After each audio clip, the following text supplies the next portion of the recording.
Hello साथियों, कैसे हैं आप सभी लोग। आशा करता हूं आप बेहतर, मस्त, व्यस्त और स्वस्थ होंगे। साथियों, पिछले सेशन में 54 के व्यूज, इसके लिए आप लोगों का बहुत बहुत धन्यवाद, शुक्रिया और आभार।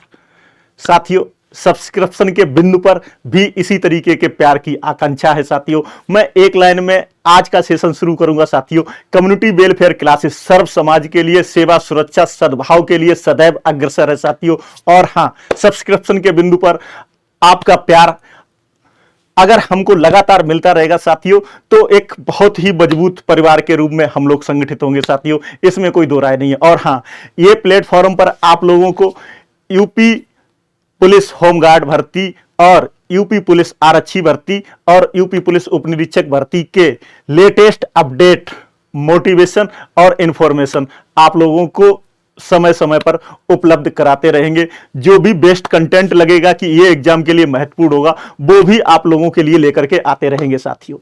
और इसी क्रम में आज कुछ आप लोगों के क्वेश्चंस थे, उनको बिंदुवार हमने जो है कंपाइल किया और फिर ये वीडियो जो है आप लोगों के लिए तैयार किया। तो आज बात करेंगे साथियों इस वीडियो में आप लोगों के इन प्रश्नों के उत्तर, हाइट और खेलकूद, एनसीसी, भूतपूर्व सैनिक और तकनीकी डिप्लोमा सर्टिफिकेट के कितने अंक अभी तक यानी कि 2010-11 तक मिलते रहे हैं साथियों, क्योंकि 12-13 साल से अभी कोई रिक्रूटमेंट नहीं हुआ और अब अगली भर्ती में इनके मार्क्स मिलेंगे या नहीं मिलेंगे, इस पर भी थोड़ी सी चर्चा करेंगे। तो साथियों, करते हैं प्यारे से सेशन की शुरुआत आप लोगों के साथ।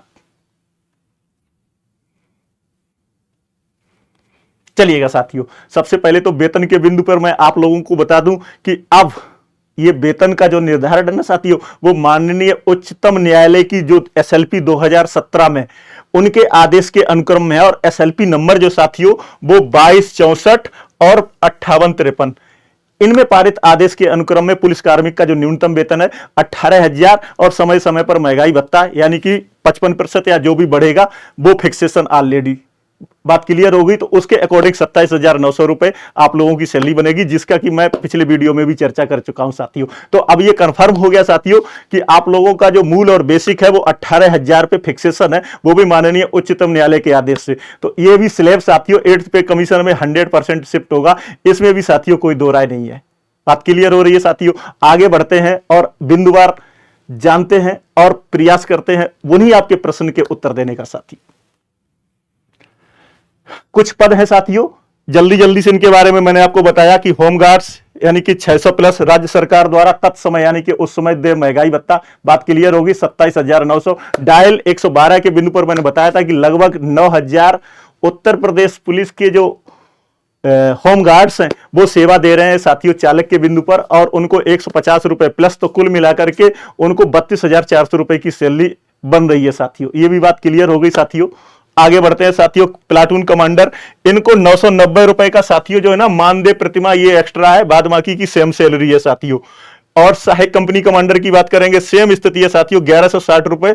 और कंपनी कमांडर की बात करें साथियों 600 प्लस राज्य सरकार द्वारा तत्समय महंगाई भत्ता साथियों, और ये जो है उनका अतिरिक्त प्रतिमा 1490 रुपए मानदेय, और साथियों 3,000 रुपए वर्दी भत्ता, जो कि 3 वर्ष में, प्रति 3 वर्ष में साथियों, ये बात क्लियर होगी, ये सभी के लिए एक समान है।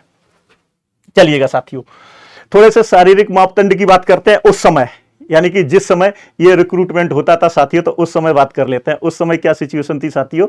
उस समय साथियों जो है ना, हाइट की बहुत बार क्वेश्चनिंग आई, तो 167 सेंटीमीटर, 16 सेंटीमीटर, और ये जो है साथियों सामान्य ओबीसी और एससी 3 कैटेगरी की साथियों। सीना 78.8 और 83.8, और अनुसूचित जनजाति को अलग किया गया था साथियों, 160 सेंटीमीटर उनकी हाइट और सीना 76.5 और फुलाने पर 5 सेंटीमीटर यानी कि 81.5। महिला अभ्यर्थी की बात करें, सामान्य ओबीसी और एससी की जो ऊंचाई थी 152 सेंटीमीटर साथियों, और एसटी यानी कि शेड्यूल ट्राइब अनुसूचित जनजाति की साथियों 147। सेम यही वर्जन इसमें लिखा हुआ है साथियों, और ये जो है साथियों 6 सितंबर 2010 का लेटर है। तो इसको मैंने ब्रीफ में यहां पर लिख दिया है, आशा करता हूं आप लोगों को समझ में आ रहा होगा। अच्छा, इनमें कोई ज्यादा चेंजिंग नहीं होने वाली साथियों, तो 167 सेंटीमीटर ये क्लियर हो गई होगी। आगे बढ़ते हैं साथियों, और भर्ती प्रक्रिया 2010 और 11 में क्या क्या साथियों किस किस के मार्क्स मिलते थे, एक चयन समिति उस समय बनती थी जिसमें जिला कमांडेंट महोदय और सेकंड क्लास के राजपत्रित अधिकारी। आप लोगों को अब इस पॉइंट पर नहीं मतलब है, शैक्षिक योग्यता की बात कर लेते हैं। न्यूनतम हाई स्कूल साथियों, उसके 5 अंक थे साथियों, और इससे ऊपर अगर आपके पास अगर स्नातक है साथियों, यानी कि इंटरमीडिएट है, स्नातक है और स्नातकोत्तर है, इसके अलग अलग मार्क्स जो है वो डिटरमाइन थे उस समय साथियों। उम्मीद ये करूंगा कि नई नियमावली में कुछ इस तरीके के मार्क्स प्रोवाइड हो तो साथियों, क्योंकि एक्स्ट्रा एजुकेशन का जो है उनको लाभ मिले। तो साथियों ये चीजें आप लोगों को क्लियर हो गई होगी। 3 अंक साथियों 12th क्लास और स्नातक के 4 अंक एक्स्ट्रा में साथियों, और स्नातकोत्तर यानी कि पोस्ट ग्रेजुएशन के 5 अंक प्रोवाइड किए गए साथियों। आगे बढ़ते हैं साथियों, खेलकूद की बात करते हैं साथियों। उस समय खेलकूद में अगर स्कूल लेवल पर, जिला लेवल पर और अगर आपके पास मंडल लेवल पर और राज्य लेवल पर अगर कोई सर्टिफिकेट है तो उसके लिए अलग से मार्क्स की व्यवस्था थी साथियों। उसमें जो है आप लोगों को, आप लोग दिखाते हैं कि 1 मार्क्स स्कूल लेवल पर, जिला लेवल पर 2 मार्क्स, मंडल लेवल पर 3 मार्क्स और राज्य लेवल पर 4 मार्क्स जो है वो एक्स्ट्रा प्रोवाइड किए जाते थे साथियों।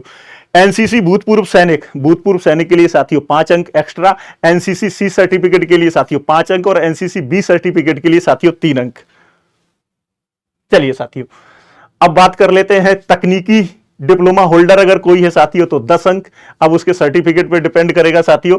शारीरिक दक्षता की बात कर लेते हैं तो पुरुष जो है साथियों वो 2 किलोमीटर की उस समय रनिंग हुआ करती थी, तो 2 किलोमीटर के पॉइंट पे साथियों जो है ना 10 मिनट में 5 अंक, 8 मिनट में 7 अंक और 6 मिनट में 10 अंक। महिला अभ्यर्थी है तो 500 मीटर साथियों उनका 2.5 मिनट, 3 मिनट और 4 मिनट में, यानी कि 10 अंक, 7 अंक और साथियों 5 अंक ये डिटरमाइन किए गए। ड्राइविंग लाइसेंस के पॉइंट पे साथियों अगर आपके पास हैवी व्हीकल का ड्राइविंग लाइसेंस है तो 5 अंक साथियों, और अगर हल्के वाहन का ड्राइविंग लाइसेंस है तो साथियों 3 अंक उस समय मिलते थे। और साथियों नई नियमावली में भी इनका वेटेज कुछ न कुछ रखा जाएगा, ऐसी पूर्ण रूप से संभावना है। बाद बाकी जब ये नियमावली आएगी तो हम भी और आप लोग सारे के सारे लोग की संज्ञान में होगी।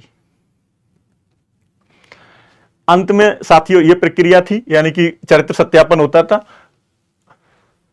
अब साथियों 44,000 होमगार्ड नई नियमावली के अकॉर्डिंग, पिछला जो भी चीजें थी उनमें कुछ चीजों के इन्वॉल्व होने की पूर्ण रूप से संभावना है। ऐसा नहीं है कि उनमें कुछ चीजें नहीं रखी जाएंगी। एक्स्ट्रा क्यूलिकलम, एक्स्ट्रा एजुकेशन, स्पोर्ट्स और भूतपूर्व सैनिक, उनका भी सम्मान नई नियमावली में भी साथियों रखा जाएगा, और एनसीसी सी सर्टिफिकेट का भी साथियों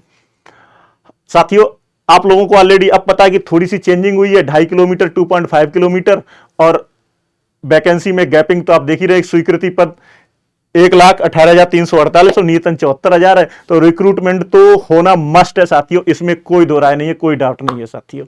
और आप लोग डाउट करें नहीं, अपनी प्रिपरेशन पे फोकस करें। तो थैंक्स फॉर वाचिंग साथियों। कैसा लगा वीडियो? और भी इंफॉर्मेटिव और मोटिवेशनल सेशंस जब भी समय मिलेगा साथियों हम आप लोगों के लिए लाते रहेंगे। आप लोग सब्सक्रिप्शन के बिंदु पर थोड़ा सपोर्ट कर दें, जिससे कि आप लोगों ने जिस तरीके से व्यूज के बिंदु पर हमको, इसके लिए फिर एक बार आप लोगों का हृदय से आभार, बहुत बहुत धन्यवाद साथियों। करते हैं इस सेशन की एंड समाप्ति, और हाँ, all the best wishes, good night, thank you, जय हिंद साथियों।